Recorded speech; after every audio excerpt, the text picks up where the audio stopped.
Welcome back. Former President Trump's campaign filing a complaint yesterday with the Federal Election Commission against President Biden and Vice President Kamala Harris, accusing them of violating campaign finance laws by transferring Biden's campaign money over to Kamala Harris. The Trump campaign's general counsel writing this in the complaint: Kamala Harris is seeking to perpetuate a $91.5 million heist of Joe Biden's leftover campaign money, a brazen money grab that would constitute the single largest excessive contribution and biggest violation in the history of the Federal Election Campaign Act of 1971.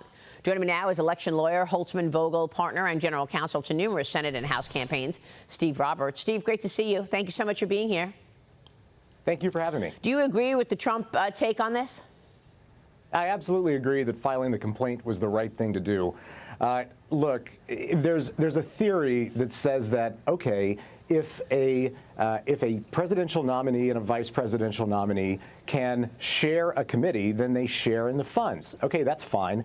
But Biden was never the presidential nominee. Harris was never the vice presidential nominee in this cycle. So, frankly, the funds aren't theirs to share. The Trump campaign did the right thing by filing this complaint.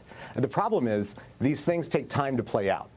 They filed the complaint with the FEC. There's certain statutory timelines that the FEC must follow in terms of pursuing that complaint.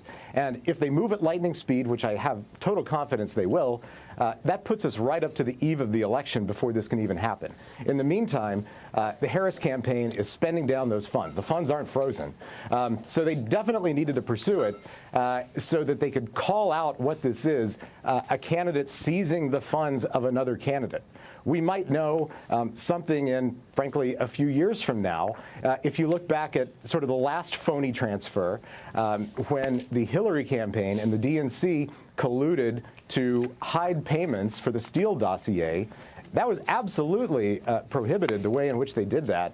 But the fine wasn't issued until 6 years after the fact. Yeah.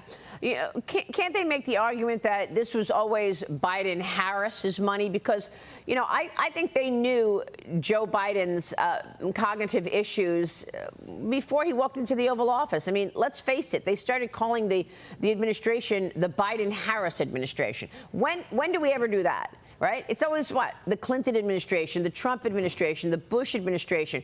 You don't put the vice president's name in there, but they did. Why? They did because they wanted it to be fluid when and if this happened, and they knew it was coming because they knew Joe Biden had massive cognitive issues. So can't they make the argument, no, it's just Biden-Harris money? The Democrats will make that argument. Clearly, the Democrats knew this all along. But the deal is the FEC, the Federal Election Commission, doesn't much care. They'll look at what the Federal Election Campaign Act says. And what they should do at this point under the federal election law is refund every single dollar that someone donated to the Biden campaign for the November election. And here's why. Federal election law is really clear that if a candidate does not run for the general election, but receives contributions for that general election, the campaign doesn't have a choice. They have 60 days from the day that candidate dropped out to put the money back in donors' pockets. And Biden will not be a candidate for president in November. Yeah. And Harris, who also shared that committee, will not be a candidate for vice president in November. So the campaign has no choice, right? We shouldn't even get to the point where the Biden campaign has the money to transfer to Harris. It needs to go back to the donors. Yeah. Jonathan, I know I want to get your take. You all work together as well. Some Republicans and conservative organizations are floating this potential legal challenge to keep Harris's name off of the November ballot and keep Biden's name on it. The Heritage Foundation's Oversight Project said in a June memo that there is potential for pre-election litigation in Georgia, Nevada, Wisconsin if Biden dropped out of the election. They say that Wisconsin specifically does not allow the withdrawal of a presidential nominee for any reason besides death. Do you think there's a case, Jonathan? Yeah, I don't think that will ultimately have legs, but it's a good point because he didn't, nothing happened to him, at least what they're telling us. He didn't have a stroke. He didn't die.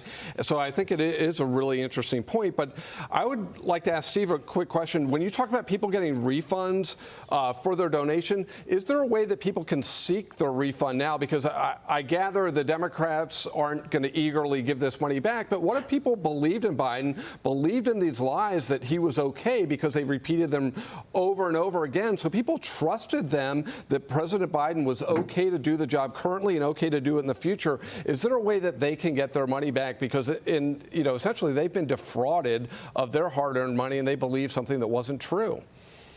Absolutely, Jonathan. I mean, a donor should contact the Biden campaign, see how they respond.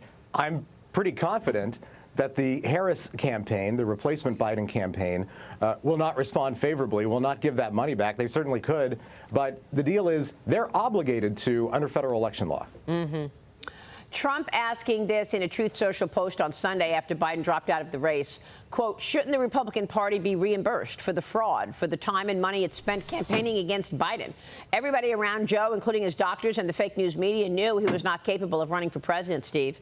I mean, what gives here now that it's clear that lots of people around Biden were hiding his true state, mental state? Yeah, it's absolutely right. And frankly, the ones who were really defrauded were those donors who believed in the Biden campaign, believed in the president, believed that the Democrats were being honest about his mental capacities. So frankly, if you're looking for the party who should get that $91 million back, it's the donors.